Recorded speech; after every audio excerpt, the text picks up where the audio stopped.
Bienvenido, bienvenida al canal de Xavier, un canal en que hablamos de todo un poco.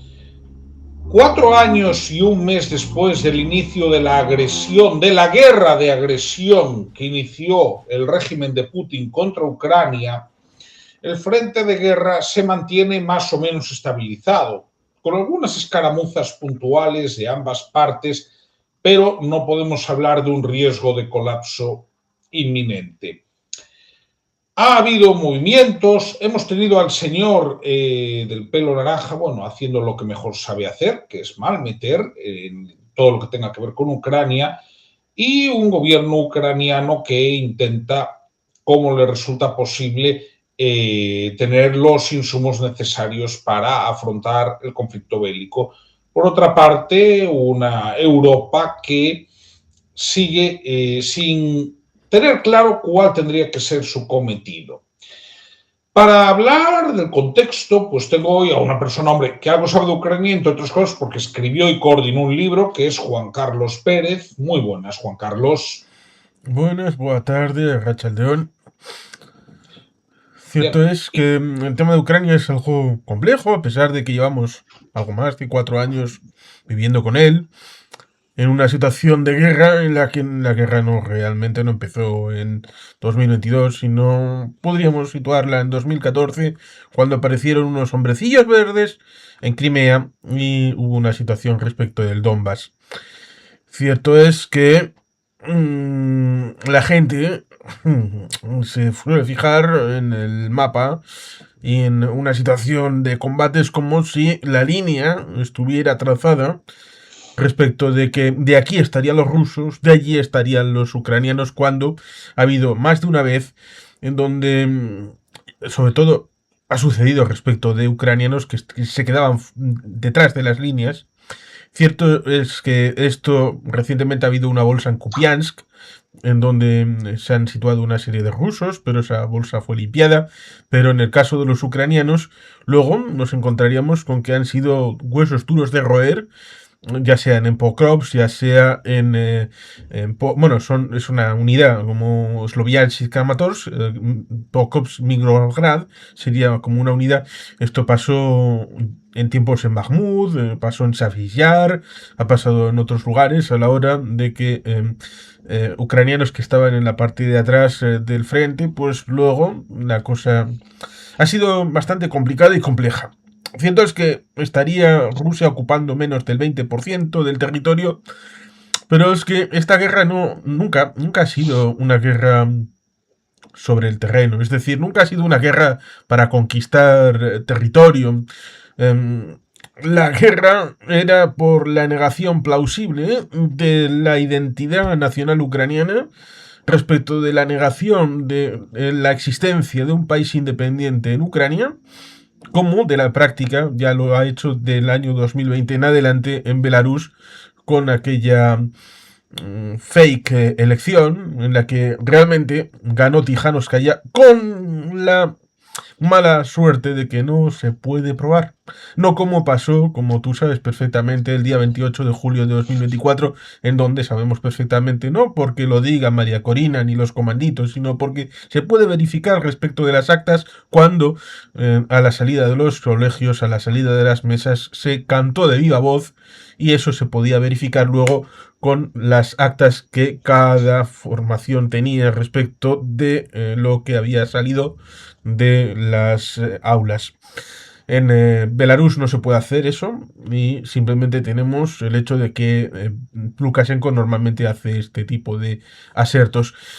Cuando luego pasó algo parecido, pero sin urnas de por medio, precisamente en Kazajistán, bueno, que era una lucha interna entre Tokayev y Nursultán Nazarbayev, el anterior detentador del poder, nos encontramos en enero del 2022. Ahí fue la única y última vez que participó esta organización CSTO, bueno, básicamente Putin, para tratar de calmar las aguas, en donde luego se vio que se habrían calmado igual de no haber participado los rusos, pero supongo que era esa lucha interna en la que una parte trató de utilizar a los rusos como palanca en el poder interno, pero eso luego a la larga tiene problemas. Ahora, hace nada, los de Kazajistán, igual lo puedes buscar, han tenido un referéndum un referéndum hace muy poquito, ¿no? Con una deriva que puede tal vez independizarles un poquito respecto de lo que es Rusia. No quiere decir que vayan a venir con nosotros, pero Kazajistán, que tiene también posibilidades de juego geopolítico a través de Turquía, a través de China, a través de Estados Unidos, y también si jugamos entre el ámbito de la Unión Europea. Y vuelvo al tema de la Unión Europea, como decías. En el ámbito de la Unión Europea el problema no es Trump, no es Netanyahu, no es Putin, el problema somos nosotros mismos. Le pasó incluso a la añorada y querida Angela Merkel, a pesar de que igual la política venía de antes con el tema de la economía, en donde nos encontraríamos que Alemania nos llevó a 2 guerras mundiales por su belicismo y nos está a punto de llevar a una tercera guerra mundial. Bueno, el problema es con la contabilidad. Tercera guerra mundial, ¿cuál sería? La Guerra Fría directamente, porque también fueron en varios escenarios en el mundo. Y luego podríamos hablar de una tercera guerra mundial bis o la tercera parte de la tercera guerra mundial, en esta situación en la que Alemania nos habría abocado por su pacifismo, en esa noción en la que la gente, si ve el mapa de Europa, si el Druzhba, que sería el que venía en los años 80 desde la Unión Soviética pasando por Ucrania, que sería un gasoducto también con hidrocarburos, que pasarían en dirección hacia Alemania, en esa noción de la Ostpolitik que tendría Willy Brandt como canciller en los años 60, a finales de los 60, y que en los años 70 fue la política oficial de Alemania, en esa idea de vamos a hacernos amigos, el comercio, la economía, servirá para que el kumbaya y todos nos llevemos muy bien, todo Sí, fantástico, todo bien, como si fuera esto de Love Boat, el barco del amor, donde pasan cosas, pero luego el capítulo siguiente se vuelve a reiniciar, todos son historias en donde todo el mundo es feliz, ya, pero el problema es que Rusia lo que quería era despejar el terreno y eso era el Nord Stream. Es decir, quitamos lo directo porque eso puede entorpecer el hecho de pasar directamente por Ucrania para hacer una guerra. Si lo pasamos por el Báltico, para que la tubería vaya directamente de Leningrado, luego San Petersburgo, en dirección hacia Rostock, que estaría ahí en la frontera de el Oder-Neisse, precisamente en la zona entre Alemania y Polonia, para poder pinchar hacia Alemania por ahí. Pues entonces despejamos el terreno, le garantizamos a los alemanes que van a tener suministro de energía barato, y los alemanes en principio hicieron algo parecido a cuando el 1 de agosto de 1990, supuestamente, Saddam Hussein le preguntó a la embajadora de Estados Unidos en Irak, oiga, así sucintamente pero sin decirlo explícitamente, ¿qué pasa si mañana a mí me da por invadir Kuwait? Y a esa respuesta le vino la siguiente contestación. Ah, no sé, yo me voy de vacaciones mañana. Lo cual Saddam Hussein interpretó de... Venga, adelante, que yo no voy a estar aquí para que te den cachetadas en el culete. Con lo cual, el 2 de agosto de 1990, Kuwait fue invadida por Irak. Aquí pareciera que sucintamente ha sucedido algo parecido, en el que, debido a que Alemania hizo lo del pinchazo a través del Nord Stream, limpió el terreno de juego y prácticamente le estaba diciendo indirectamente a Rusia de oye, si quieres tomar Ucrania, a mí me importa un carajo. Claro, pero Juan Carlos, yo, ya que has hablado de eso, te pongo un nombre encima de la mesa. Gerhard Schroeder. Sí, que es vicepresidente de Rosneft. Es bueno explicar esto, porque mucha gente no lo sabrá, para entender por qué, en principio, Alemania pues, no puso muchos problemas. Lo cual es bastante triste, porque no sé si has leído La historia interminable. Hace muchos años. Bueno, también sirve en parte haber visto la primera película cuando el protagonista está en el desván. En principio en la novela está bastante más desarrollado porque es aquella parte posterior a la Segunda Guerra Mundial en el que los restos de la Segunda Guerra Mundial están de fondo en el desván. Es decir, temas de chalecos, cascos, pues Básicamente eso es lo que envió al principio de la guerra, el 23, 24, 25, 26 de febrero de 2022. Alemania envió eso. Estaba muy comprometido con Ucrania, ¿eh? Todo perfecto. ¿Por qué? Pues porque ciertamente mucha gente pensó, esto va a caer en 3 días. Esto ya es una lástima, es una pena, pero los ucranianos Pero, no van pero a tener... como diría Sabino Arana, también decían, ¿no?, que el pueblo vasco iba a desaparecer. O sí, eso remitiría al discurso de Larrazábal, en el que Sabino Arana dijo claramente que preferiría la cuchilla a darse por vencido. Bueno, la cita no es literal, pero la gente puede ir a buscar el Lo, discurso de Larrazábal, que es bastante significativo porque es de 1893, el es el año antes de la... juramento, ¿no? ¿Eh? El llamado juramento, que supuestamente no fue en un choco. En un caserío, era una merienda cena, sí, en el caserío de Larrazábal. Pero esto es interesante, comentó por qué, y eso es algo que he comentado muchas veces en mi canal. Los días 24, 25, 26 de febrero es el pueblo ucraniano, no solo el ejército, es el pueblo ucraniano el que se arma, y cuando digo se arma de muchas maneras, ¿eh? Sí, que como suele decir Campa, es un triángulo. Y no estoy haciendo nada religioso. Sería un triángulo. Donde Ni masónico. tampoco.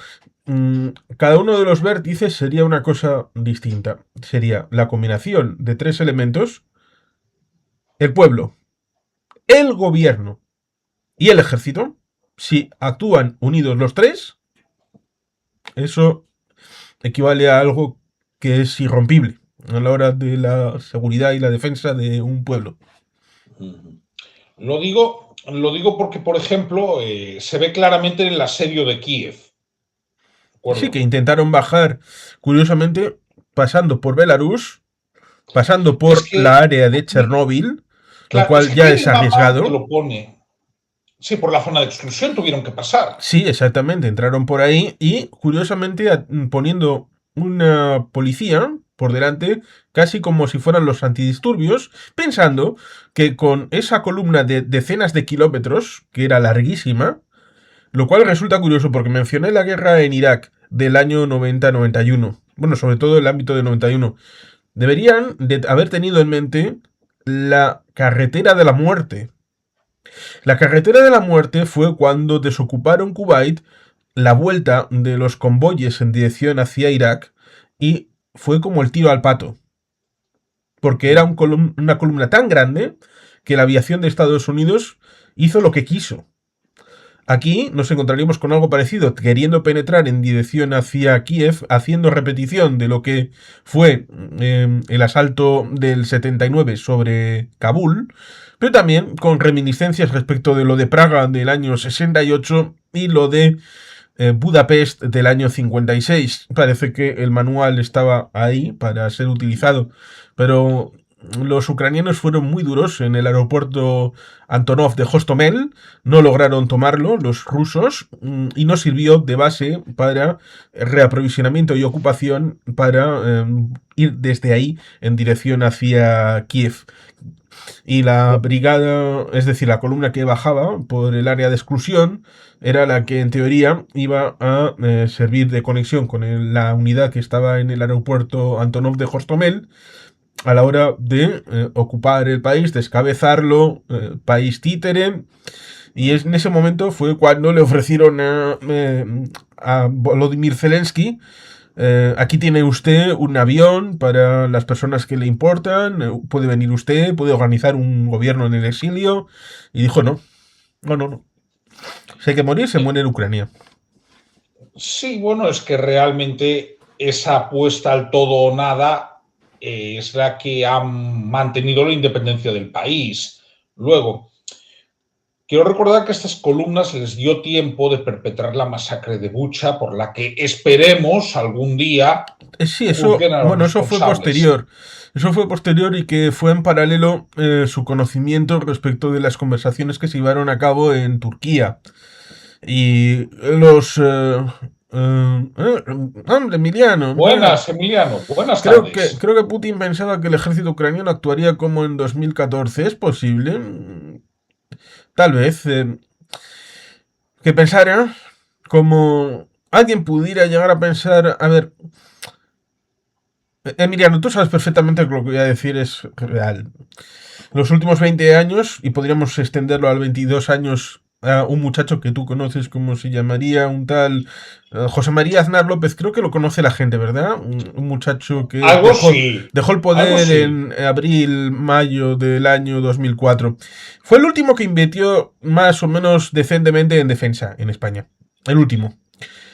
Ahora pareciera que se puede volver a reactivar, pero no por interés español, sino por ámbito internacional y con influencia europea. El ejército español hoy, en este año 2026, podría llevar a cabo la operación Romeo Sierra del año 2002 o sería algo distinto. Es una pregunta que es realmente válida y a través del ejército español uno puede preguntarse con esa situación imbuida, precisamente tú comentas, Emiliano, de 2014. La situación respecto de 20 años antes, en el Memorándum de Budapest, en el que se entregan las armas nucleares ucranianas, también pasó con Kazajistán, también pasó con Lituania, a Rusia como heredera del ámbito soviético. Y eso significó esa garantía de integridad territorial en donde los siguientes presidentes de Ucrania fueron desarmando el ejército, con esa concepción de, bueno, vamos a acercarnos a Occidente, hasta el punto de que en 2008 participaron del intento de entrar en la OTAN. Y desde Occidente se dijo, no vamos a molestar a los rusos porque el estado actual ya está suficientemente vidrioso. ¿Por qué? Porque en ese momento estaba la situación en Georgia, te acordarás de la guerra de los 5 días de agosto, en Georgia con Osetia del Sur y con Abjasia. Razón En por la cual 2012, sí. dijeron, bueno, si metemos a Ucrania en la OTAN, igual revolvemos el avispero y la cosa pues, queda un poquito malita. Así que cuando podía haber sido, pues los occidentales, incluyendo un tal George Bush, es decir, no estamos hablando de malvados socialistas, no. Nicolás Sarkozy, George Bush, este tipo de perfiles que tenían un cierto predicamento en el marco de la OTAN. Con lo cual, eso unido a algunos anuncios que uno puede ver todavía a través de YouTube respecto de cómo hacían la recluta del ejército ucraniano, sí, se puede dar esa idea respecto de cómo pudiera actuar en 2014, razón por la cual un pequeño embolsamiento a pesar de que fue con mentiras. Recuerdo una película con Anthony Quinn sobre la guerra en Argelia. Él hace de un teniente coronel vasco-francés. Es una película interesante. Y en un momento dado, unos franceses asediados utilizan un helicóptero de la Cruz Roja para hacer lo que no deben, que es utilizarlo para la guerra, no para trasladar, sino para ayudar al tema del asedio. Enfrente tienen a alguien que comanda las fuerzas rebeldes que ha estado en Vietnam, previamente antes de Dien Bien Phu, con lo cual conoce el paño y digamos que su debilidad es fiarse de esos franceses a la hora de decir, no, estos franceses no nos la van a jugar. Cuando ponen un helicóptero de la Cruz Roja es porque necesitan esto y se lo dice a sus compañeros que no saben de esos códigos y que si hubiera sido por ellos habrían tirado abajo el helicóptero. Y seguramente les habría ido bien respecto de esa batalla. Respecto de 2014, ciertamente tenemos Minsk 1, Minsk 2. Seguro que Emiliano conoce perfectamente el acuerdo posible de Rambouillet, que no es algo muy fino, ligero, me refiero de ausencia de contenido. Es un documento muy bien hilado, el que se presentó para la resolución del problema en Kosovo y que si se hubiera sacado adelante en aquellas conversaciones de diciembre del 98 en Rambouillet, pues tal vez hubieran convertido Kosovo otra vez en una comunidad autónoma, en una región, en una provincia, con un cierto grado de autogobierno, como lo tenía curiosamente hasta casi finales de los años 80, cosa que Milosevic fue el que lo destruyó, y Milosevic, a través de unos consejeros áulicos, le dijeron en Rambouillet: ojo que igual esa cláusula puede servir para que la OTAN invada el territorio completo de Serbia y de Yugoslavia. Se lo Vamos, oí decir, se lo oí decir a gente de izquierdas a sí, finales del 98, principios del sí, 99, vamos, que esa eso canción. Eso llevó a una limpieza étnica de albano-kosovares, la intervención efectiva de la OTAN, porque evidentemente la no firma llevó a un compromiso mayor respecto de lo que había sucedido. Fueron 3 meses de bombardeos, con lo cual ahí tenemos ciertamente una situación que es en Minsk 1, Minsk 2, de respuesta del ámbito del Donbass en 2014, pues se compró tiempo. Con Minsk Te 1, voy. Minsk 2 se compró tiempo para mejorar el ejército ucraniano. Eso es una realidad, es cierto, es verdad. ¿Lo suficiente? Yo creo que sí, pero la reacción europea no fue la suficiente en 2022. Pero la de Yo Ucrania sí, ahí, la de Ucrania sí fue la suficiente para mantener la independencia nacional y la soberanía sobre una parte yo, importante. Cierto es que en ese momento estas partes que están tanto en rojo como en azul fueron ocupadas. Casi pero un tercio del país fue ocupado. Ahora estaríamos en torno al 20%. No se te oye.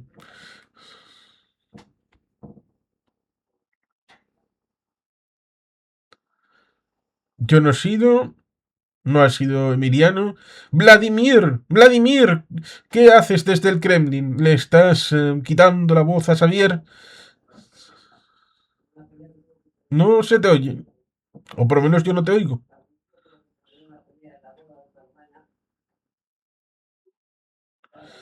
Yo no te oigo. O igual es que tú no me oyes. Lo cual haría mm, algo extraño está pasando. Pero sí vuelvo a decir, esta situación respecto de Ucrania no es por territorio, no es por ocupación territorial, es por la idea de la sistemática destrucción del Estado ucraniano como una realidad independiente. ¿Por qué? Pues porque a Ucrania se le ocurrió la brillante... ¿Ah? ¿He salido yo? ¿Ya no estoy? Ah, no sé. Eh, la cuestión era sobre los amigos de Ucrania.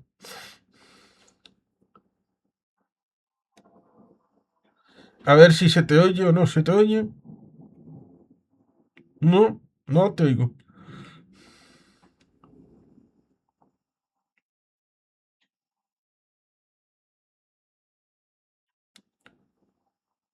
Pero bueno, la cosa, como digo, es sobre los aliados que uno escoge y Moscú no tenía ni tiene ningún derecho de veto sobre ningún otro país independiente.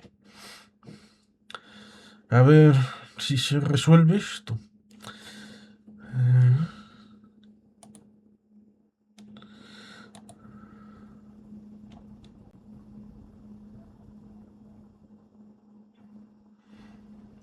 Porque yo creo que yo no he tocado nada, pero mm, a Xavier no le oigo. Yo no, no, yo no escuchar.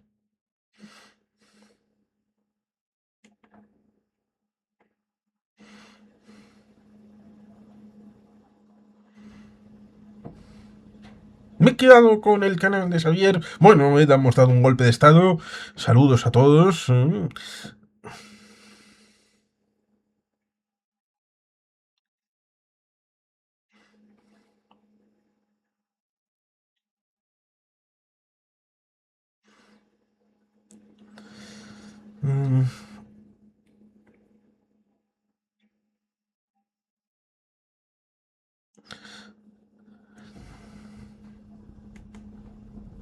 Bueno, como... a ver, vamos a ver. A ver si la cosa funciona o no.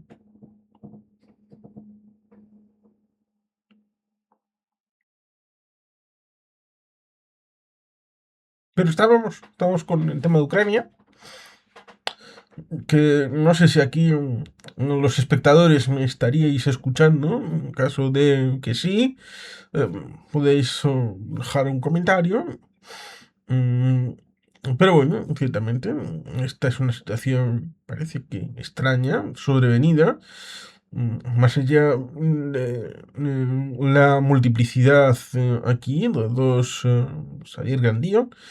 Pero bueno, a ver si esto termina resolviéndose. Pero de mientras puedo recomendar dos libros bilbaínos, ya que estamos.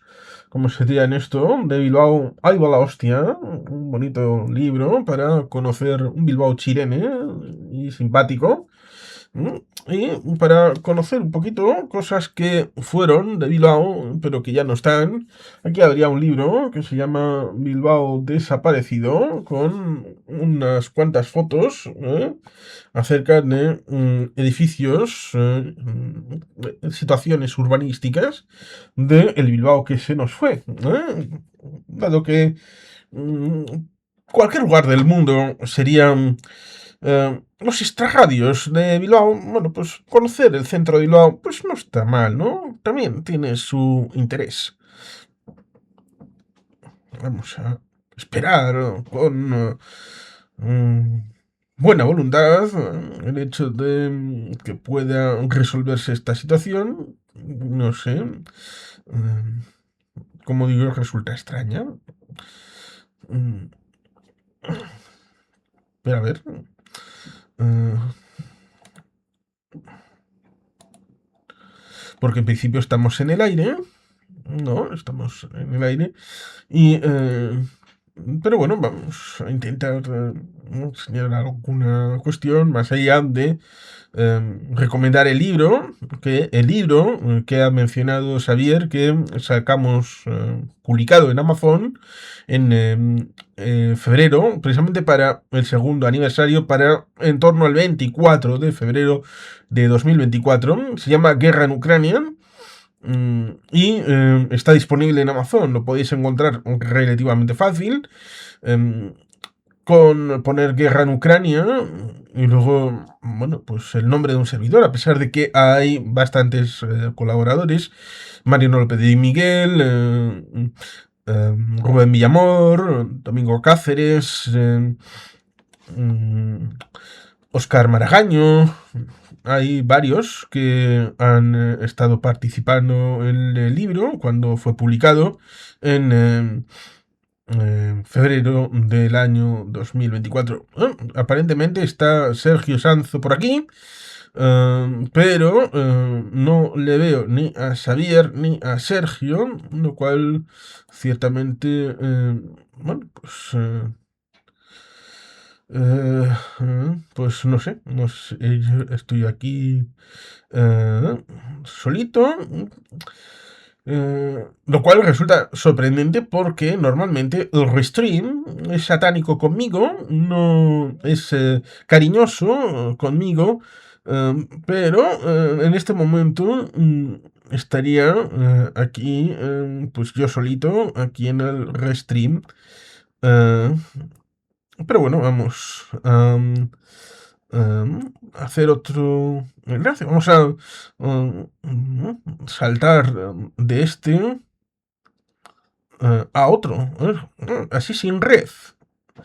Mm, Bueno, pues vamos a... mm,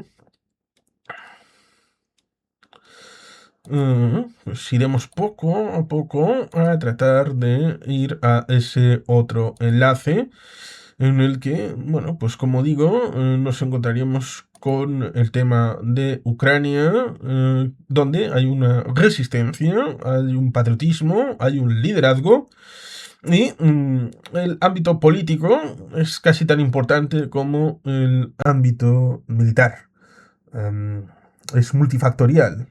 Y el mayor problema que nos encontraríamos ahora sería que hay otras piezas. Putin nos ha hackeado. Pues es posible, tal vez. Yo no acuso, aunque Emiliano podría ser también el gordito feliz. Creo que vamos a saltar a otro. mm, a otra sala, en la que vamos a continuar dentro de breves momentos. El mayor peligro tal vez ahora será el hecho de que los Ajed iraníes han participado en la guerra en Ucrania, los del gordito feliz norcoreanos han participado de la guerra en Ucrania, de momento se ha activado la guerra en Irán, los ucranianos han ido a dar protección a los países del Golfo. El problema tal vez es que igual estamos dentro de una guerra mundial y todavía no nos hemos dado cuenta. Y cuando se vayan juntando las piezas, activándose los frentes, eso puede derivar en una situación todavía más complicada. Creo que alguno ha profetizado recientemente en algún vídeo por ahí que viene una guerra grande. Y eso sí que sería algo complicado. Lo mismo que, en teoría, Donald Trump era el de la paz, ¿no? El que acusaba a los demás de haber iniciado guerras. Y luego ha pasado lo que ha pasado con respecto de Irán, en el que no tenía un plan para el día después. Justo lo que le acusaban a George Bush Jr. respecto de Irak en la historia. Es un problema conocer bien la historia, porque no te dejas pasar ni una de las que te quieren tratar de meter doblado, ¿verdad que sí, Emiliano? A ver si tenemos aquí una sala distinta, así que vamos a ir a esa otra sala, así que ahora volvemos.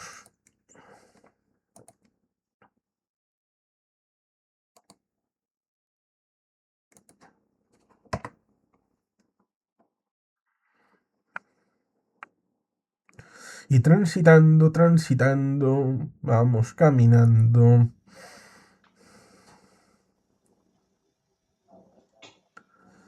Hola. Hola. Hola. ¿Se me escucha? Sí. ¡Ay, aleluya! Pues nada, seguimos. Venga, que esto no se puede enfriar. He querido ver, no un lindo gatito, sino he querido ver a Sergio Sanzo queriendo entrar. En el coche. Estaba en el coche. Ah. ¿Y entrará o no entrará? Desde el Sanzo móvil.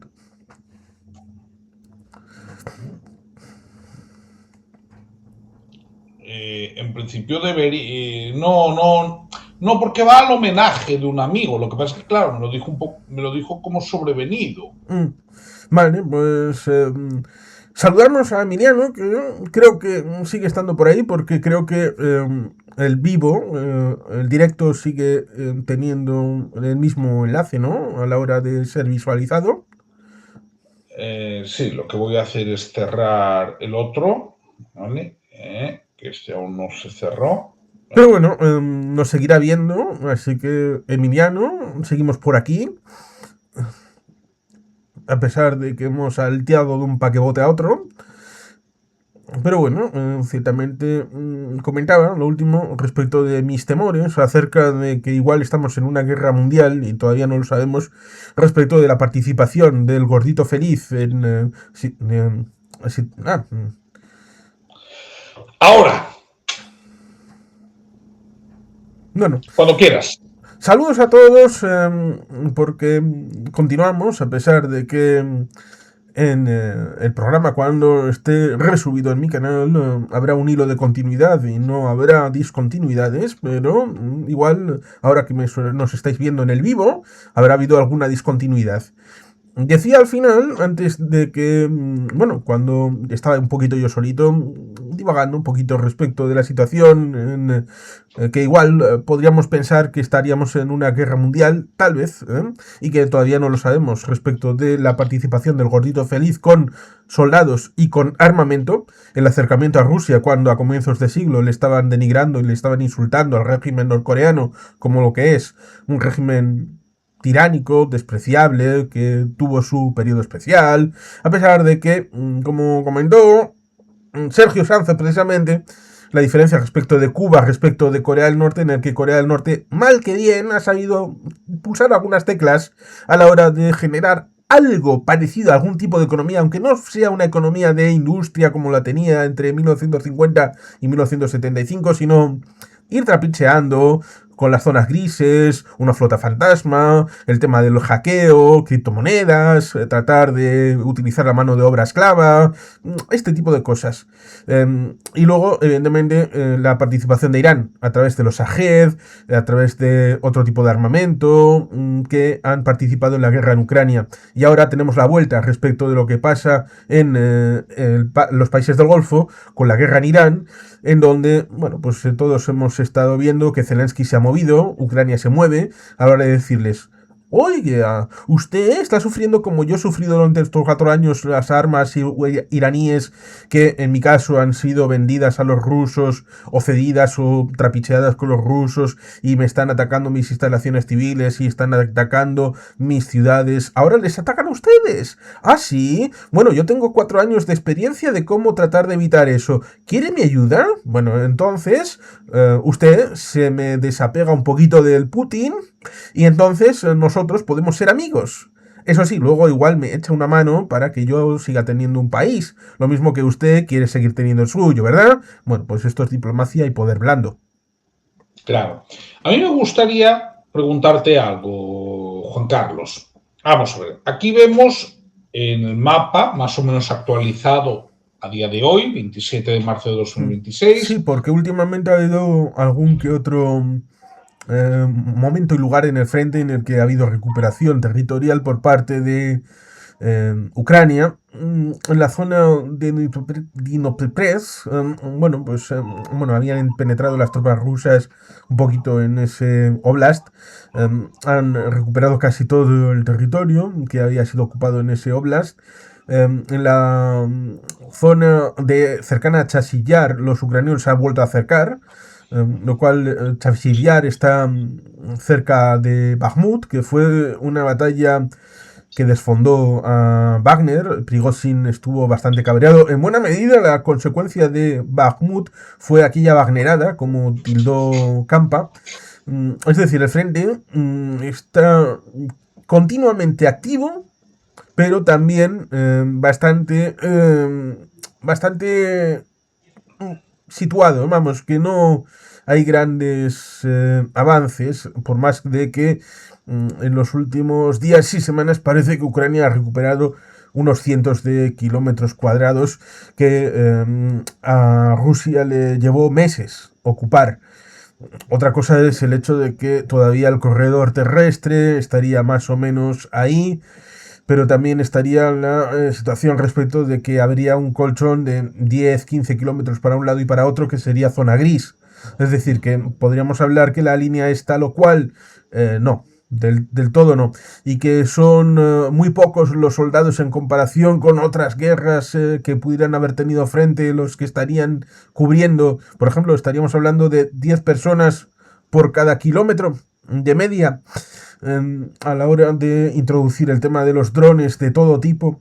Bueno, es una guerra industrial, pero también distinta, en el que opera también la capacidad de supervivencia de Ucrania, que está siendo apoyada por los europeos mucho más que por los Estados Unidos. En el ámbito tanto militar, en 2025 fueron más los esfuerzos europeos que los de Estados Unidos, y también en el ámbito de dinero constante. Y ahí tenemos, por ejemplo, el canal de Crónicas desde la Estepa Rusa, de Juanjo Prego, que nos habla de la situación de la economía rusa, que evidentemente está sufriendo y muchísimo, a pesar de la virtud de Elvira Nabiulina, que es la directora del Banco Central ruso. ¿Qué hace? ¿Devalúa constantemente el rublo? Hace lo que puede para tratar de que la economía rusa se mantenga, pero ¿Cuál es su política de tipos de interés? eso casi mejor que la gente lo vea en el canal de Crónicas de la Estepa Rusa. No, hombre, pero para tener una idea y para entenderlo, yo sé que lo que está haciendo Putin es aplicar una economía de guerra y la tiene Sí, enfocada hacia la guerra. Recordemos, Rusia creo que tiene un PIB similar al de España, por lo cuando menos casi tiene sí. el triple de población. Sí, por lo menos eso lo tenía hace 4 años. Ahora sería más difícil de estimarlo. Podría estar por debajo incluso. Pero sí, suponiendo o presuponiendo que el PIB siguiera siendo similar, el aporte al PIB sería casi todo militar. Razón por la cual se pudiera decir que el mayor interesado en no terminar la guerra sería el propio Putin, porque no hay guerra, entonces, ¿qué hacer con todo eso? Entre cañones y mantequilla ha elegido dar todo a los cañones. Luego hay otra cuestión. Si bien la situación para Ucrania no es fácil, primera, lo de los drones fue Ucrania quien lo trabajó en un primer momento. Sí, en un primer momento, gracias a los Bayraktar turcos, pero luego han empezado a tener su propia industria de drones. Y lo último, en principio, salvo cuestiones de seguridad que no se conozcan, está el tema de los Flamingo, de fabricación ucraniana, que vieron precedidos con el tema del Neptune, como armas que estarían en el arsenal en la Santa Bárbara de Ucrania. Aparte, como vimos con el tema del Moscova, que parece que fue hace 1 millón de años, con el hundimiento del buque insignia de la flota rusa en el Mar Negro, que fue con un dron naval y también con los Neptune. Luego hemos visto en Sebastopol, pero también en otros puertos, también de la propia Rusia, ataques desde los cielos y desde el agua, con drones tanto aéreos como navales. Cierto es que también podríamos mencionar el hecho de que un país sin flota, porque prácticamente desde el principio la flota ucraniana en el Mar Negro desapareció, ha hecho retroceder y sentir denegación de espacio a la flota rusa en el Mar Negro.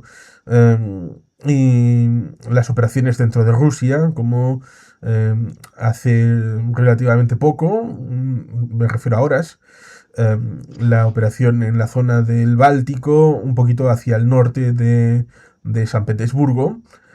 Ha habido un ataque respecto de refinerías, producción de petróleo, capacidad de exportación, sobre todo teniendo en cuenta de que estos ataques llamados cinéticos tendrían que ver con esa elevación del precio del crudo por la operación estadounidense-israelí en Irán, cosa que evidentemente hace que pudieran llegar a tener más dinero en caso de haber tenido la misma capacidad, no de refino porque Rusia refina poco, lo que saca lo vende en bruto.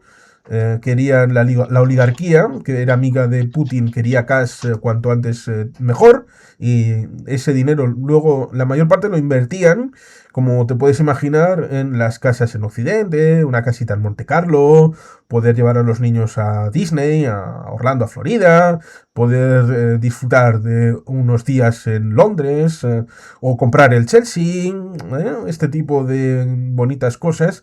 Pero ciertamente cuando ahora, después de un tiempo desplomándose el precio de los hidrocarburos con el tema de Irán que suban, pues la respuesta es estos ataques cinéticos por parte de Ucrania para bajar los humos y decir, no, no, señores del Kremlin, ustedes no van a tener este beneficio y su economía se va a intentar ir porque, vale, el precio igual ha subido un poco, pero su capacidad de exportar va a ir hacia abajo y no tienen mucho más. La economía rusa está en el punto en el que está, tanto como para colapsar. Hombre, pues no, pero para que tenga una situación lo suficientemente difícil que le ponga contra las cuerdas al sistema, pues hombre, igual sí, igual llega un momento en el que tienen que plantearse respuestas, porque Y una no... cosa, El ruso puede sufrir, el ruso medio es sufriente, pero el sistema como tal...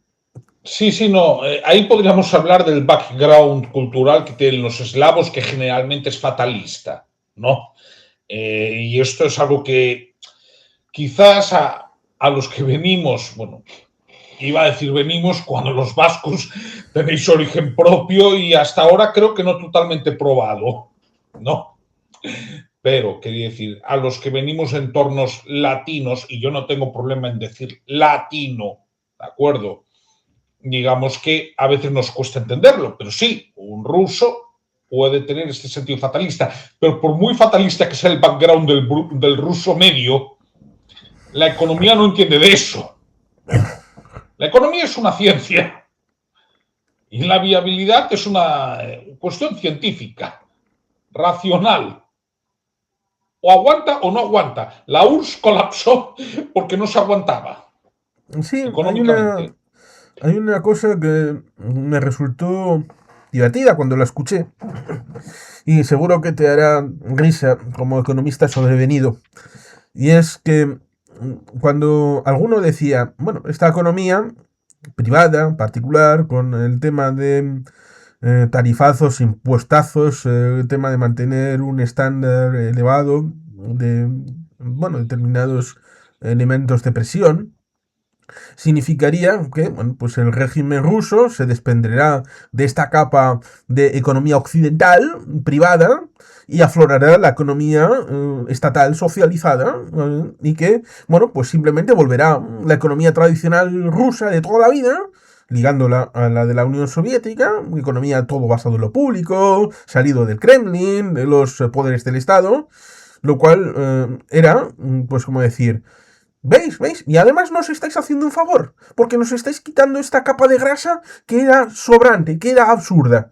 Seguro que te hace mucha risa el decir, oh, sí, sí, es justo lo que necesitaba la economía rusa, ¿eh? Desprenderte de esta capa occidental de economía particular y privada. Sí, bueno, de hecho, si el ideal es la autarquía, pero en cualquier caso, aunque vayas hacia eso, Rusia se ha convertido en una gasolinera en la práctica, o en un gasoducto. Además, con una diferencia, que es donde yo también te quería preguntar, ¿qué efecto pueden tener eh, el levantamiento temporal de las sanciones para la compra de crudo? Bueno, el lanzamiento temporal, con despecho de lo que puede hacer Trump, que te puede lanzar tres mensajes completamente contradictorios, en principio lo que es el levantamiento no es sobre las sanciones del petróleo, sino del cargamento que está sobre el agua. Es decir, Las cuotas fantasma. sí, aquellos que están ya en el mar. Esos cargueros que siempre se dice que van a ir a Cuba, ¿no?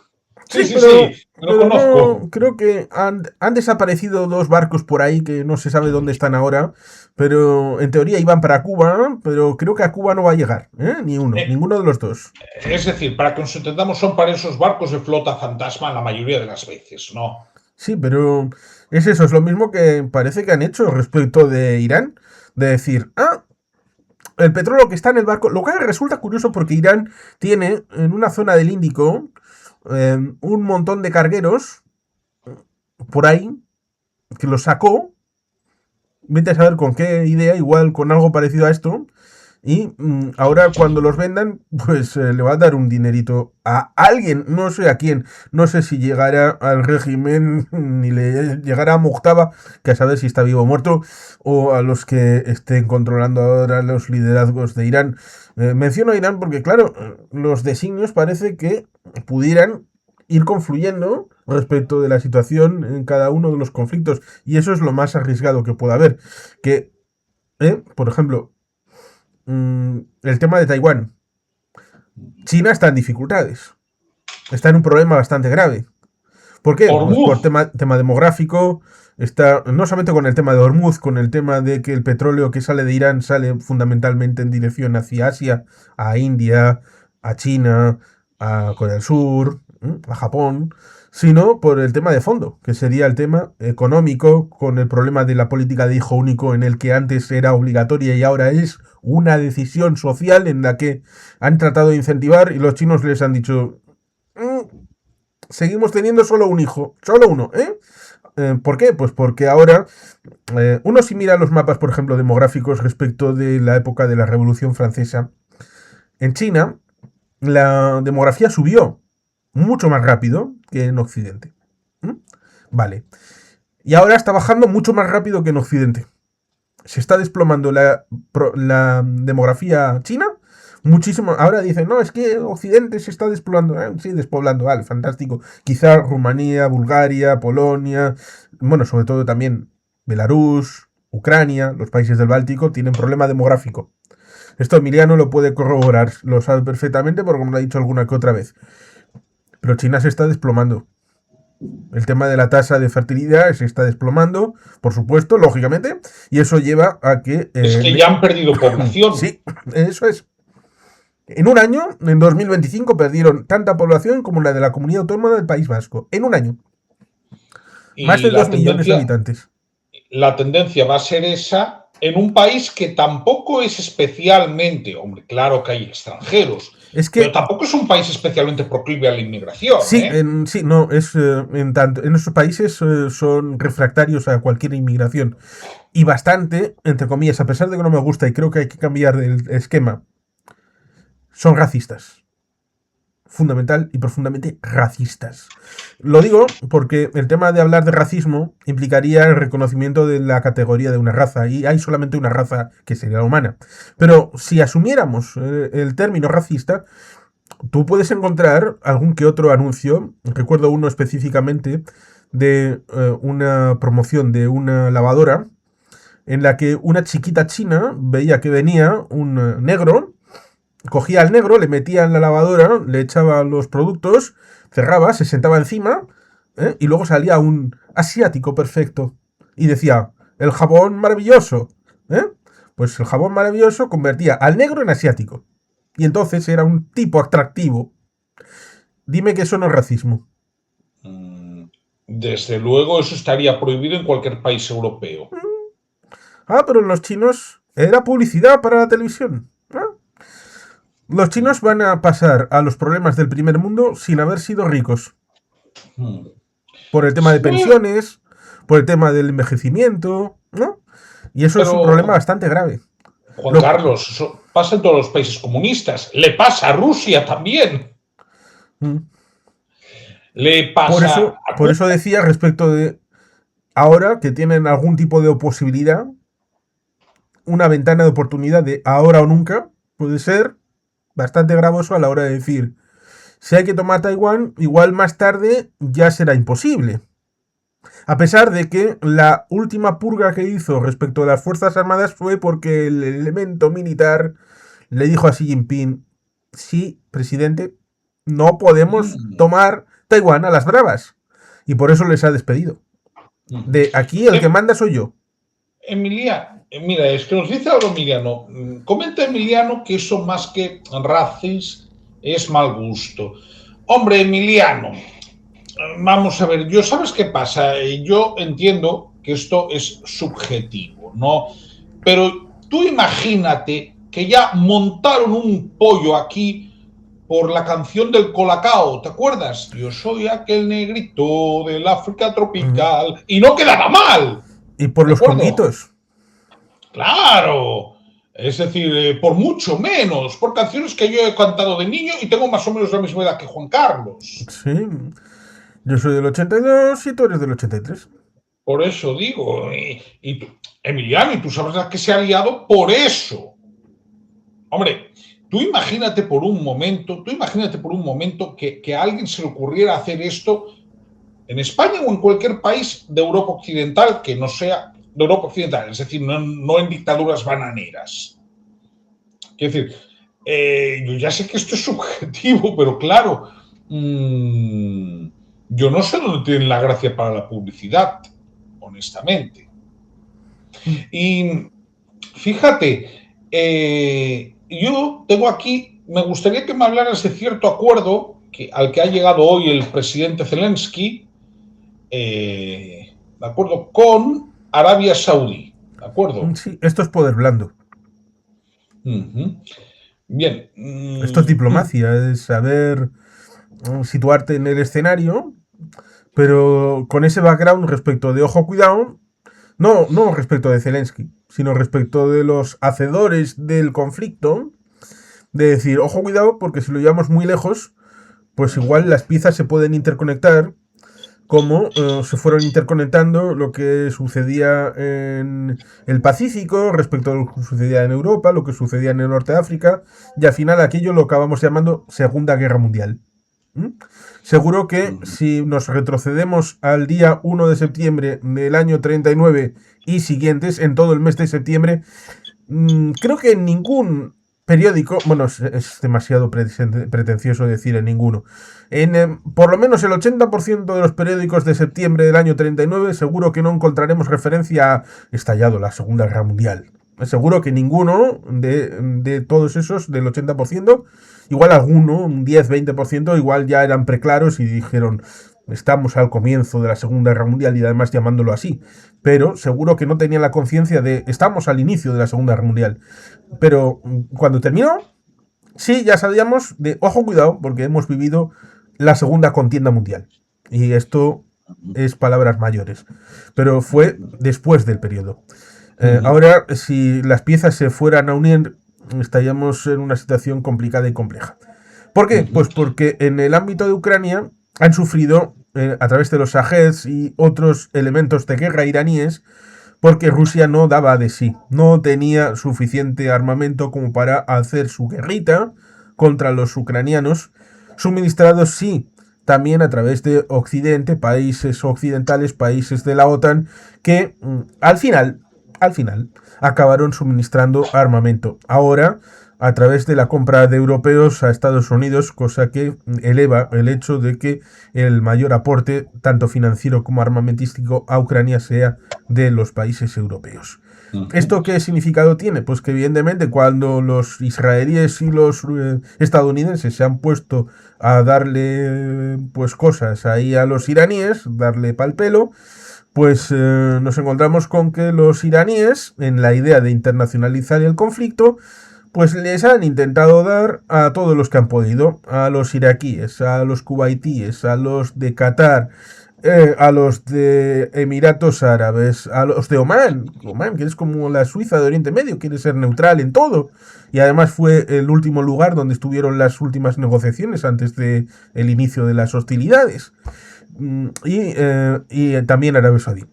Y cierto es que hay un elemento que resultaría interesante. Obviamente, no estamos diciendo que todos los elementos que lanzan son los que llegan. Pero si ves, por ejemplo, las diversas capas de la cebolla que puede tener Israel respecto de lo que ha desarrollado Ucrania, respecto de los elementos que acaban cayendo en los países del Golfo, pues evidentemente la mejora es plausible a la hora de cuánto se pueden frenar, sobre todo teniendo en cuenta de que los sistemas estadounidenses de protección valen una mortera de dinero y los que se han podido ir implementando en Ucrania son bastante más baratos. Y por más que sean ricos, que lo son, no tanto como para andar lanzando salvas con pólvora del rey así a tontas y a locas cuando puedes hacerlo más barato y teniendo más para lanzar. Estados Unidos ha atacado a parte del ejército de Irak. ¿Cuándo, Emiliano? ¿Cuándo? Porque Irán ha sido este año, hace semanas, esta semana también. Hombre, es que decirlo así, hombre, se puede buscar en San Google, puede buscar en las inteligencias artificiales, se puede preguntar, se puede consultar, pero lo último ha sido un intercambio entre Irán e Irak, que Irán ha atacado a Irak e Irak puede responder y atacar a Irán, como lo ha hecho Kuwait, que ya ha respondido, como lo puede hacer Emiratos Árabes, como lo puede hacer Qatar. Y otro consejo, ya que has hablado de la inteligencia artificial y de las inteligencias artificiales que me gustaría dar, ya a nivel de usuario para los que estéis aquí. Espera, él contesta, lo vamos a poner. Oye, si la información... Una parte ligada a chiitas pro Irán. Entonces no tendría que ver con Estados Unidos, sino tendría que ver con una lucha interna dentro de Irak, en donde dentro de los chiitas hay dos vertientes. Una sería nacionalista árabe, chiita, serían chiitas sí, pero serían patriotas iraquíes y árabes. Y otra que estaría ligada respecto del reconocimiento del liderazgo supremo de los ayatolás y de la Universidad de Qom y de sus clérigos como los maestros de todo el chiismo internacional. Con lo cual diría... Sí, entonces el ataque de ayer tendría que ver con estas claves a la hora de la situación entre Irán e Irak. Y ya está. Y de la situación intrínseca dentro de Irak. De lo que comentabas respecto de antes de que puedas decir lo de las inteligencias artificiales, Ujú. Zelensky lo que hace es tratar de aprovechar la oportunidad. Es decir, como saben perfectamente que en Ucrania ha pasado lo que ha pasado, que Irán ha estado apoyando a Rusia y que ahora Irán ataca a los países del Golfo, les dice, ¿veis? ¿Veis? Ahora yo voy a ayudaros. Eso sí, luego ayudadme a mí, porque el Correcto. objetivo No, es no, ese. no. De luego, vosotros os alineáis conmigo. Es un quid pro quo y muy inteligente. No, sobre las inteligencias artificiales, lo que quería comentar, que creo que es importante y que no hay que dejar de lado, es ahora San Google no ha desaparecido ni va a desaparecer en tanto en cuanto hay un nicho que, por ejemplo, va a seguir cubriendo muy bien, ¿no? Búsquedas genéricas, pero sobre todo profesionales, ¿no? Para búsquedas profesionales, Google sigue siendo referencia a mi modo de ver. Pero inteligencia artificial, que ahora se utiliza como si fuese un buscador. A ver, nosotros estamos como en Internet 1996-1997, ¿de acuerdo? Cuando había una competencia entre varios buscadores, tú te acordarás, Juan Carlos. Sí, recuerdo alguno que desapareció, Terra, Lycos. Claro, yo me acuerdo y digamos que no había un liderazgo claro. Google empezó a tener liderazgo a partir, si no recuerdo mal, 2001, 2, 3, no, antes, ¿eh? Mm. Entonces, lo digo porque cuando busquéis en IA, por favor, buscad en varias fuentes, en varios motores, muchas veces, porque os vais a encontrar que lo que dice uno es más sucinto que lo que dice otro. Y hay IAs que sirven muy bien para temas de noticias y otras que sirven mejor para temas académicos, ¿de acuerdo? Ya lo doy como consejo general. Sí, precisamente Emiliano alguna vez me ha comentado respecto a la diferencia, por ejemplo, entre Gemini, Grok y tú me presentaste a Claude, a Claudio, que tiene Claro. otra derivada. También está Perplexity, ChatGPT, son Es que varias. depende, claro, y depende de para qué funcionalidad las hay que en una funcionalidad son mejores que otras, ¿no? Pero vamos, básicamente es eso. Bien, sí. A ver, espera. No me voy a desviar demasiado, pero bueno, ya que Emiliano está comentando y luego te El pregunto algo gobierno sobre iraquí ha Ucrania. convocado al encargado de negocios de Estados Unidos en Irak y presentará una queja formal ante el Consejo de Seguridad de la ONU, que lo presente ante el Consejo Interreligioso Mundial. Sirve de lo mismo, ya sabes, el Consejo de Seguridad de la ONU, para protestar el ataque estadounidense. Vale, con el tema del ataque estadounidense, casi como si hubiera atacado Irak a Estados Unidos. Bueno, respecto. Bien. Entonces voy a hacer una pregunta un poco de conclusión, porque entre la primera parte accidentada, porque no se me oía, ¿no? Bueno, no nos oíamos, mejor dicho, porque Sergio ha dicho que sí nos oía a nosotros. Y esta segunda, pues ya llevamos algo más de una hora. Yo hay dos preguntas que te quiero hacer. La primera, ¿Rusia está en condiciones de lanzar una gran contraofensiva en primavera, esta primavera, como se está insinuando? Yo diría que no. Yo creo que no. Pero, bueno, lo inesperado parece que se ha convertido en norma a la hora de, bueno, pues que cualquier cosa casi puede pasar. El asunto, evidentemente, es que lo probable respecto del escenario ucraniano, por si quieres comentar algo, Emiliano, sobre el tema de Ucrania. El tema en Ucrania, aparte del hecho de que en este momento la marejada está yendo en la otra dirección y que parece que los ucranianos ahora, a diferencia de otros momentos en los que la formulación que pueda venir desde el Pentágono les limitó respecto de la formulación que pudieran tener de hacer la guerra, a fin de cuentas es su propia guerra. La situación de ellos es... nosotros tenemos que hacer, como tú has comentado alguna que otra vez, suministrarles los elementos para que ellos puedan sostener el esfuerzo de la guerra.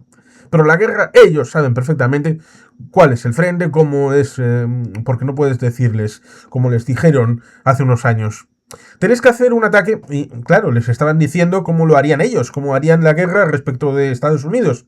respecto de, por ejemplo, la guerra del Golfo, en el que metieron un montón de elementos allí, unos suministros tremendos, haciendo como sucedió también un poquito en el ámbito de Normandía, de una guerra industrial en donde desaprovechas los elementos, es decir, metes mucha cantidad, mucho material, que es mucho más del que necesitaría un ejército normal. ¿Pero por qué? Porque eres Estados Unidos y puedes permitírtelo. Pero otros países no pueden permitírselo porque no tienen su armada, no tienen su fuerza aérea, no tienen ese nivel de cadena logística, y evidentemente, no teniendo todo eso, no puedes hacer la misma doctrina y las mismas campañas que puede hacer Estados Unidos. Cosa que parece que en algunos momentos a algunos dirigentes militares y políticos estadounidenses no les ha entrado en la cabeza. Dice, yo creo que no No, conocemos las bajas no de puedo ambos lados. comprar. Ya sé que Emiliano tiene una perspectiva que la mía es distinta respecto de que podríamos estar hablando de fácilmente de 1 a 3, 1 a 4 respecto de las bajas ucranianas, respecto de las de Rusia. Bueno, Por las más, estimaciones están hablando de que son mayores, efectivamente, las sí, rusas, sí, bastante no estaríamos mayores. hablando, como alguno, pues creo que se flipa un poco, a pesar de que todavía no lo sabremos. Que alguno habla, cuando habla de 1.250.000, 1,5 millones de bajas, dice que son muertos. Vale, podríamos estar hablando de 350.000, 400.000 muertos rusos. Que es Que una ya son barbaridad. Que muchos. es una barbaridad. Estaríamos hablando de unos 100.000 muertos ucranianos. Comenta, yo creo que la ofensiva será hacia Sumi, Kharkov y Liman. Kharkov ya lo intentaron, ¿eh? Lo Ya tomamos hubo como bastante. el tema de la Ouija de Emiliano. Y bueno, pues si acierta, pues acierta. Yo creo que no va a acertar, pero ahí queda anotado. Como si fuera esto. El problema es ese. El problema es que cuando hablamos de esos términos, pareciera como si estuviéramos diciendo, bueno, el Depor, ¿qué le ponemos este fin de semana? ¿1X o 2? Sí, bueno, pero ¿Eh? no es el caso. Ya. Vamos a ver, yo cuando pregunto, te lo pregunto porque me consta que tú tienes unos datos que yo no Sí, tengo, sí, y pero en digo que base a esos datos, cuando decimos esto de yo creo que la ofensiva va a ir por ahí. Pues a mí me suena un poco a un poquito de echar la quiniela. Porque, bueno, pues claro, pero por eso yo, si te pregunto, sí, Rusia, cuando te he preguntado hace un sí, momento, yo creo ¿no? que no. Sí, claro, Yo creo que pero no. ¿por qué te lo pregunto? Porque tú conoces mejor cuál puede ser más o menos la trastienda que tiene Rusia, ¿no? Y hay una segunda pregunta que yo te quería hacer, que esta a mí sí que me preocupa, ¿no? Y es, Y digo que no, antes de que pongas la segunda, porque los muertos, la morterada de muertos que están poniendo los rusos es por esa incapacidad de ir más allá, a pesar de que puedan presionar. Y si se mueven, cuando se han movido, a pesar de que en este momento la ola está yendo en el otro sentido, en algunos frentes, ha sido a costa de simplemente poner hombres en la picota y sacrificarlos ante el demonio de la guerra. no eslavos. Claro, ahí tendríamos bastante que decir respecto de limpiezas étnicas y otros elementos que no serían muy agradables de mencionar a la hora Pero es de que verdad que el mayoritariamente han mandado régimen ruso no sería indefendible eslavos. por todo el mundo. Claro, entonces la segunda pregunta sería la siguiente, verás, es imposible no sentir simpatía hacia un pueblo agredido que ha resistido y que se ha ganado su libertad como el ucraniano, ¿no? Yo la pregunta que tengo es, evidentemente, cuando decimos que esto está siendo un David contra Goliat, creo que es verdad y David está ganando. Porque yo siempre hago un paralelismo histórico, que es la guerra de invierno, ¿de acuerdo? De Finlandia contra la URSS. ¿Y por qué digo que Finlandia ganó esa guerra? Retuvo su independencia. Esa es la realidad. Y definitivamente salió gradualmente, no fue un proceso inmediato, pero salió de la Sí, órbita soviética. sí, porque la guerra tuvo 3 fases. Tuvo la fase inicial, que fue la propia guerra de invierno, luego la guerra de continuación, que fue su participación en la Segunda Guerra Mundial. Digo entre comillas porque luego vino la guerra del norte, en donde los finlandeses acabaron atacando a los alemanes en la zona de Laponia, en la zona Suomi, y obligando a retirarse a los alemanes hacia Noruega. Y eso terminó más o menos en la finalización de la Segunda Guerra Mundial, en esos tres componentes, y luego fue, entre comillas, neutral, pero un país independiente, que había salido de la órbita porque antes de la finalización de la Primera Guerra Mundial, antes de el acuerdo de Brest-Litovsk, antes de 1917, era un ducado. No era parte del territorio ruso. El zar era gran duque de Finlandia, si no recuerdo mal. Sí, así es. Y después de la Segunda Guerra Mundial es un país independiente. Cierto es que ha costado tiempo el hecho de que después de la finalización de la Guerra Fría, en el año 95 entró en la Unión Europea y en 2023 entró en la OTAN. Sí. ¿Por qué entra Finlandia en la OTAN? Gracias a Putin. Porque hasta el 2021 solamente un 10-15% quería entrar en la OTAN. Y luego subió al 55-60%. Así. Flop. Bueno, otro tanto pasó en Suecia. Sí, y lo mismo en Suecia. Es decir, entonces, la pregunta que yo quería hacer es la siguiente, que a mí sí me preocupa. Pese a que Ucrania ha desarrollado una industria de drones muy efectiva, hay un problema que es el de que obviamente se comenta, cuesta reponer infantería, cuesta reponer soldados. Ante esto yo preguntaría, ¿no sería ya el momento de reclamar que hubiese tropas terrestres extranjeras para colaborar con el ejército ucraniano? Sí, podría ser. Pero habría un elemento que resultaría interesante el mencionarlo. ¿En qué estado está el ejército de tierra de Alemania? No diré los países nórdicos, que podrían bastarse a la hora de una operación en Groenlandia, pero serían unos números, unos guarismos bastante bajos, ¿no? A la hora de hacer una guerra en espacio nórdico, gente muy especializada, muy técnica, muy concentrada, y no se necesitarían unos elevados niveles de personas. Pero para una guerra en el ámbito de Ucrania, y no para ir al frente, estoy pensando respecto de capacidad de liberar el espacio que puedan estar respecto de la frontera con Belarus, respecto del control territorial que pudiera haber en la zanja de Lviv, en la zona más meridional, de controlar el tema del taponamiento con Transnistria, este tipo de actividades que no serían ir directamente al frente, sino serían liberar al ejército ucraniano de toda esta mano profesional para que pudiera centrarse en cómo está el ejército francés, el ejército alemán, el ejército español. Emiliano, apelo a ti para decirte cómo está el tema de UNIFIL. ¿Cómo fue tan difícil a la hora de rellenar la gente que fue a UNIFIL? ¿Cómo es el hecho de que, más allá de los cupos que existen en la ley, a la hora de no poder hacer más de una misión al extranjero, teniendo en cuenta de que prácticamente con UNIFIL está el cupo lleno? Es un elemento interesante, ¿no? A la hora de decir, ¿el ejército español podría sostener tres misiones como la de UNIFIL simultáneamente? La respuesta es, creo, evidente. Claro. Pero, por lo tanto, ¿hasta qué punto esa situación teóricamente aceptable pudiera ser aplicable con los estándares actuales de los ejércitos europeos? Vamos a ver, hay, yo creo, una cuestión. Por ejemplo, sería complicado, nadie lo niega, pero lo que también es innegable es que... Y ojo que no ha añadido un pequeño detalle. Y el nivel político, el de tomar la decisión política respecto de los países europeos y del enemigo interior, que Emiliano conoce perfectamente, respecto de esos partidos de derecha plus plus o izquierda plus plus que por la paz o por el interés de alguien que pueda estar relacionado políticamente desde el exterior respecto de esos partidos y que compiten con mensajes mentirosillos a la hora de competir electoralmente, que pondrían palos en las ruedas a la hora de, incluso si fuera técnicamente posible, el hecho de enviar a esos soldados a Ucrania. Claro, pero Juan Carlos, aunque fueran tareas policiales. Claro, pero los hemos mandado para cuestiones mucho menos útiles. Sí.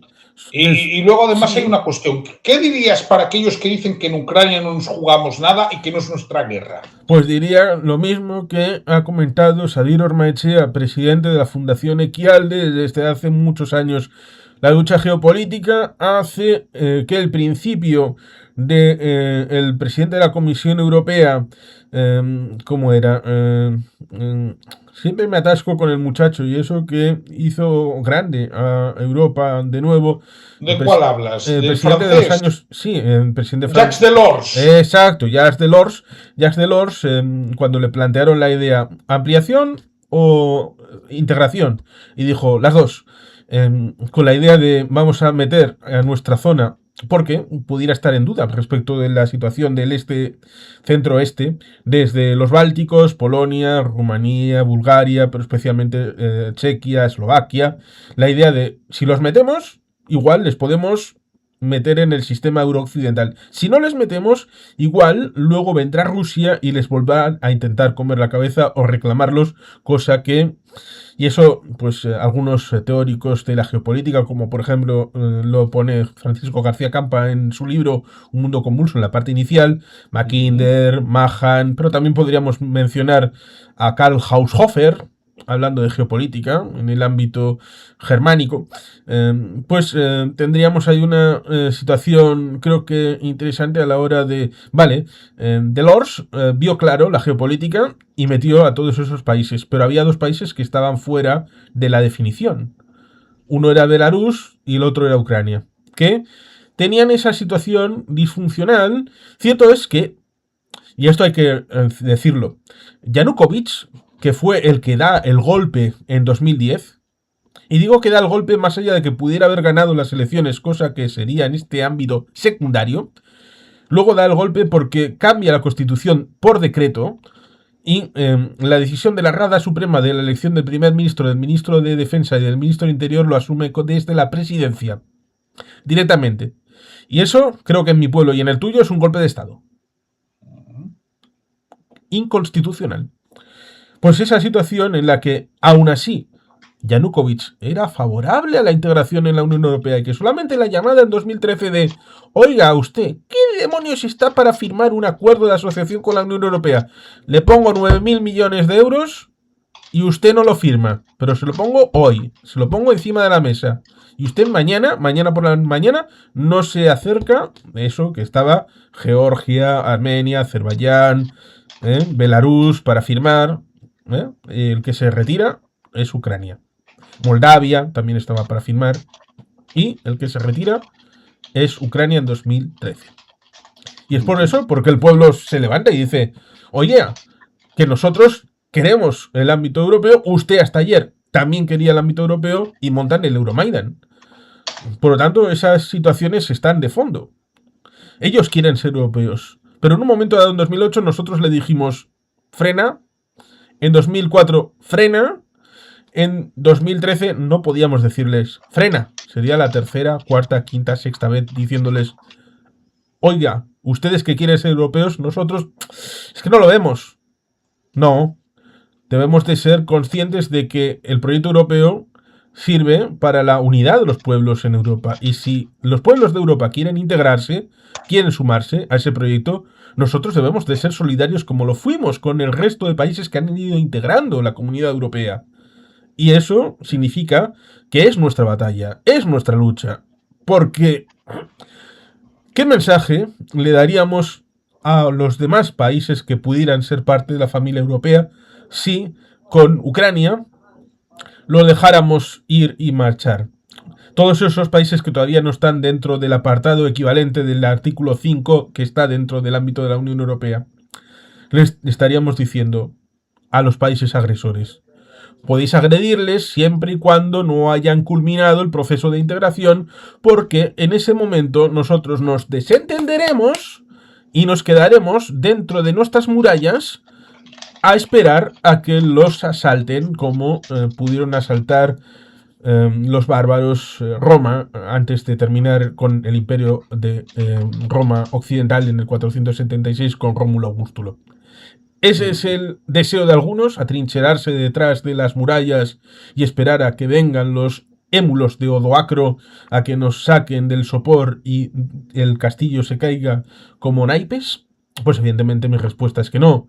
La mejor batalla, como diría MacArthur, para defender a Australia era en Nueva Guinea.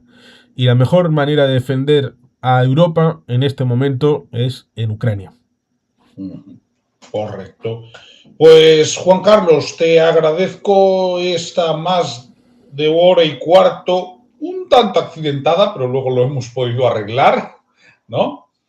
Ha sido un directo muy interesante, un directo necesario. Sí, necesario porque en buena medida el desvío de la atención de la opinión pública se ha ido hacia el Golfo, por lo menos durante un tiempo, y no sabemos por cuánto tiempo, porque los que se han metido en esa aventura, especialmente Donald Trump, porque tuve la suerte de estar con un periodista israelí en el programa de Alberto, Slava Ukraini, Heroyam Slava, que es la respuesta que debe de darse, en el programa de Alberto, que creo que es de Zamora, pues comentábamos un poco respecto de que los israelíes, pues mal que bien, tienen una idea de por qué están en esa situación con respecto de Irán.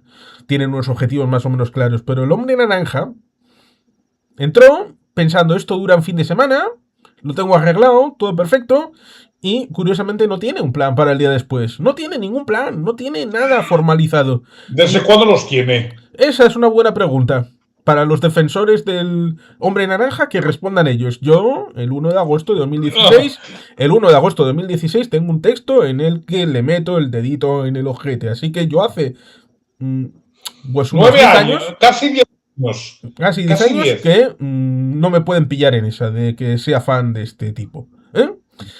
Pues que respondan respecto de esta situación. Evidentemente, no sabemos cuánto va a durar la situación en Oriente Próximo, en Oriente Medio. No sabemos cómo va a terminar esa situación y si va a hacer un taco, va a intentarlo o va a dejar a los israelíes solos.